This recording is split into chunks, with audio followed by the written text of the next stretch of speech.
Bonjour frères et sœurs, bienvenue de retour dans notre étude de Luc chapitre 14. Ce moment où est-ce que Jésus est invité chez un pharisien et qu'il prend l'occasion pour les enseigner par des paraboles. On a déjà vu deux. Et ceci va motiver une des personnes à répondre. Et c'est ce qui nous lance dans la prochaine et dernière des paraboles, la plus longue. On va prendre notre temps parce qu'on veut comprendre c'est qu'est-ce que Jésus enseigne. Qu'est-ce qu'il veut leur faire comprendre aux gens qui sont devant lui par cette parabole? C'est ça, le but des paraboles. C'est de révéler des choses cachées en rapport avec le royaume. Pas tout le monde le saisit, mais nous, par l'Esprit, on va essayer. On va aussi essayer de se l'appliquer. On commence par la réponse du monsieur. On a ceci. Un de ceux qui étaient à table, après avoir entendu ces paroles, dit à Jésus: heureux celui qui prendra son repas dans le royaume de Dieu. Donc, cette réponse vient après avoir entendu ces paroles. Quelles paroles? Fort probablement les dernières que Jésus a données dans la deuxième parabole. Lorsqu'il les a invités de dire, quand c'est le temps d'inviter des gens à manger, allez vers les pauvres, les estropiés, les malades. Et si vous faites ceci, vous avez une récompense dans la résurrection. Donc, après. C'est sûrement cette expression, cet enseignement-là, parce que le monsieur, il parle justement de qu'est-ce qui va se passer après, de manger un repas dans le royaume, la vie après. Et voici qu'est-ce que Jésus va lui répondre en rapport avec ça. Cette notion que ces hommes qui sont devant lui vont tous pouvoir manger dans le royaume de Dieu. C'est sûr, c'est des pharisiens. Voici comment Jésus répond à ce commentaire-là. Il dit ceci. Jésus lui répondit: un homme donna un grand souper. Il invita beaucoup de gens. À l'heure du souper, il envoya son serviteur dire aux conviés: venez, car tout est déjà prêt. En prenant de ce que le monsieur a dit, manger dans un repas dans le royaume. Jésus reprend cette idée qu'il y a un homme, un maître, qui invite les gens à un grand souper, un repas. C'est probablement supposé être Dieu ici, le Père. Mais comment est-ce qu'ils sont invités? Et qui est invité? Eh bien, si on pense au serviteur de l'Éternel, qui dit aux gens que c'est déjà prêt, eh bien, pensez à Jésus, qui va dire à maintes et maintes fois: le royaume de Dieu est déjà parmi vous. Que vous devez y rentrer en passant par la porte étroite qui est Jésus-Christ. L'invitation est donnée, mais comment est-ce que les gens répondent? Je dirais que ça va être très similaire à comment les gens dans la parabole vont répondre. Donc, le Père envoie son serviteur pour dire aux gens: venez manger. Voici leur réponse. Mais tous, unanimement, se mirent à s'excuser. Le premier lui dit: j'ai acheté un champ et je suis obligé d'aller le voir. Excuse-moi, je te prie. Un autre dit: j'ai acheté 5 paires de bœufs et je vais les essayer. Excuse-moi, je te prie. Un autre dit: je viens de me marier et c'est pourquoi je ne puis y aller. On comprend que toutes ces excuses sont bidons, sont pathétiques. Il s'est marié, amène ta femme. Faut que j'aille m'occuper de ces bœufs que j'ai achetés ou du champ que j'ai acheté. Voici demain, après le souper. Non, c'est vraiment pathétique comme réponse, mais c'est plus que ça. Arrêtez, leur réponse vient de la loi. Ouais.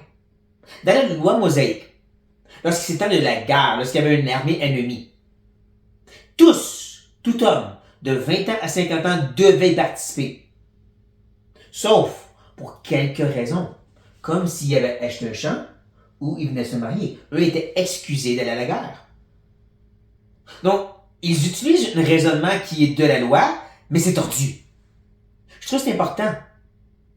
Parce que quand Jésus fait cette offre, rentrer dans le royaume de Dieu, passer par la porte étroite qui est Jésus, beaucoup, surtout les pharisiens et chefs religieux, trouvent des excuses bidons selon la loi pour dire: on va pas t'écouter. Tu te laves pas les mains, comme la tradition nous dit, pas la loi. Tu ne pratiques pas le sabbat comme nous on dit que tu devrais. Même si le sabbat et le lavage des mains était de la loi de Moïse, c'est une version mélangée, tordue de la part des pharisiens. Donc ça sonne beaucoup comment eux répondaient à Jésus, ce que ces hommes répondent au maître. Comment est-ce que le maître va répondre face à ça? Comment va-t-il réagir? C'est ça qui est important. Donc déjà, on devrait voir que cette parabole pointe vers Jésus, vers eux, ça va pas bien, et là on continue. Le serviteur de retour rapportait ces choses à son maître. Alors le maître de la maison, irrité, dit à son serviteur, va promptement dans les places et dans les rues, dans les villes, et amène ici les pauvres, les estropiés, les aveugles et les boiteux. Eux ne veulent pas rentrer, on va aller vers quelqu'un d'autre. Prenez note de la liste qu'il donne, parce que si vous avez écouté l'autre vidéo, j'espère que oui, vous voyez que c'est exactement la même liste, même groupe de gens. Le même groupe de gens que Jésus a dit à tous ces chefs religieux devant lui, c'est eux que vous devriez inviter et pas des riches comme vous. Des gens littéralement qui étaient pauvres, estropiés, aveugles et boiteux. Des gens qui ne peuvent pas vous le rendre et comme ça va être récompensé plus tard. Voici que le maître dit à son serviteur, c'est eux que tu devrais aller. C'est-à-dire rejeter de la société. Le ministère de Jésus était vers qui ultimement? Vers les gens rejetés de la société. Les femmes de mauvaise vie et les publicains ou les collecteurs d'impôts. Comme ici. C'est intéressant. Mais c'est pas fini. Le serviteur dit, maître, ce que tu as ordonné a été fait. Il y a encore de la place. Le maître dit au serviteur, va dans les chemins et le long des haies. Et ceux que tu trouveras, contrains-les d'entrer, afin que ma maison soit remplie. Beaucoup, je dirais presque tous les commentaires que j'ai lus, voient cette idée de les gens dans les chemins et le long des haies. De toute façon, c'est exprimé, c'est vraiment les gens qui sont à l'extérieur des villes, donc les gentils, les païens, les autres nations. Et n'est-ce pas qu'après la résurrection de Jésus, les apôtres, les disciples, vont aller vers les autres nations. Parce que les Juifs veulent rien savoir. Et ça de plus en plus. Donc ça semble vraiment connecté au ministère de Jésus et l'attitude de ces chefs religieux devant lui. Comment ils vont être repoussés et d'autres vont avoir la bénédiction pour remplir la maison du maître. Et j'ai dit tout ceci parce que c'est vraiment basé sur les prophéties du Messie. Voici qu'est-ce que Dieu a dit à travers Isaïe. L'Éternel des armées prépare à tous les peuples, manquez pas tous les peuples, sur cette montagne un festin de mets succulents, un festin de vin nouveau, de mets succulents, plein de moelle, de vin vieux, clarifié. Et sur cette montagne, il anéantit le voile qui voile quoi? Tous les peuples. La couverture qui couvre toutes les nations. Il anéantit la mort pour toujours. Le Seigneur, l'Éternel, essuie les larmes de tous les visages. Il fait disparaître de toute la terre le pauvre de son peuple, car l'Éternel a parlé. Ça sonne vraiment comme le message de Jésus, hein? Pas juste les Juifs, toutes les nations aussi. Tout le monde même. L'Église. Et encore un lien avec l'idée de repas comme la parabole de Jésus. Que ça va être pas juste pour le peuple de Dieu, Israël, mais les autres nations aussi. Et tout ça, le salut, un peu comme Jésus était venu offrir. Avant tous les liens, on voit la parole de Jésus semble être basée sur la prophétie. Rappelez-vous, tout ceci, à cause de cet homme qui a dit « Heureux l'homme », nous inclut bien sûr, qui va manger le repas dans le royaume de Dieu.